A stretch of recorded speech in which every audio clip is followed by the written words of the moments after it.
ఇంతకీ ఈయూతో ఒప్పందం కారణంగా భారత్కు ఒరిగేదేంటి? భారతీయులకు కలిగే లాభమేంటి అనే ఆసక్తి ఇప్పుడు అందరిలో కలుగుతోంది. నిజానికి భారత్ ఈయూ మధ్య వాణిజ్యం అమెరికాతో పోలిస్తే చాలా ఎక్కువ.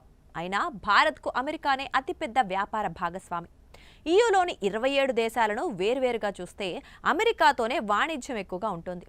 అయితే ఈయూతో భారత్కు దిగుమతుల కంటే ఎగుమతులు ఎక్కువగా ఉంటాయి. ఫలితంగా వాణిజ్యం మిగులు బాగా ఉంటుంది. మనం ఈయూ దేశాలకు పెట్రోలియం ఉత్పత్తులను అధికంగా ఎగుమతి చేస్తున్నాం.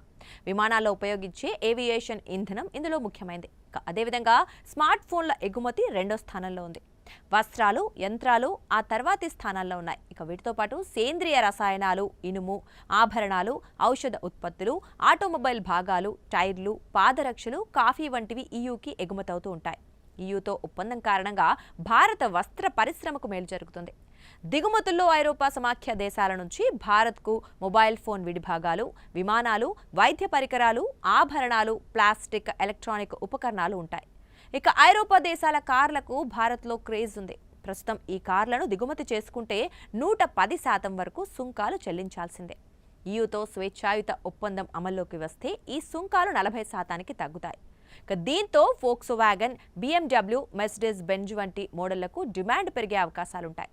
అదే సమయంలో భారత్ నుంచి మారుతి సుజుకి ఉత్పత్తి చేసే కార్లు, ఎలక్ట్రిక్ వాహనాలు ఈయూకి ఎగుమతయ్యే అవకాశాలు లేకపోలేదు. ప్రస్తుతం ఎలక్ట్రిక్ కార్ల విషయంలో చైనాకు ప్రత్యామ్నాయంగా ఈయూ దేశాలు భారత్ని చూస్తున్నాయి. అమెరికా, చైనా తర్వాత ఈయూకు భారత్ అతిపెద్ద ఆటో మార్కెట్ కానుంది. మొదటి దశలో 15,000 యూరోల కంటే ఎక్కువ ధర ఉన్న వాహనాలకు డిస్కౌంట్ లభిస్తుంది. ఏటా 2 లక్షల పెట్రోల్, డీజిల్ వాహనాల దిగుమతికి అనుమతులు ఇచ్చే అవకాశం ఉంది. 110% నుంచి 40%కి తగ్గనున్న సుంకాలు దశల వారీగా 10%కి తగ్గే ఛాన్స్. భారత్లోనూ ఎలక్ట్రిక్ కార్లు ఉత్పత్తి అవుతున్నాయి. వాటికి ఇన్సెంటివ్స్ ఉన్నాయి. ఈ నేపథ్యంలో భారత్లోని ఎలక్ట్రిక్ వాహనాల సెక్టార్ను దృష్టిలో పెట్టుకొని ఈయూ ఎలక్ట్రిక్ వాహనాలకు పెద్దగా డిస్కౌంట్లు ఉండకపోవచ్చు. భారత్లో తయారయ్యే మారుతి సుజుకి కార్లను ఈయూకి ఎగుమతి చేసే అవకాశాలున్నాయి.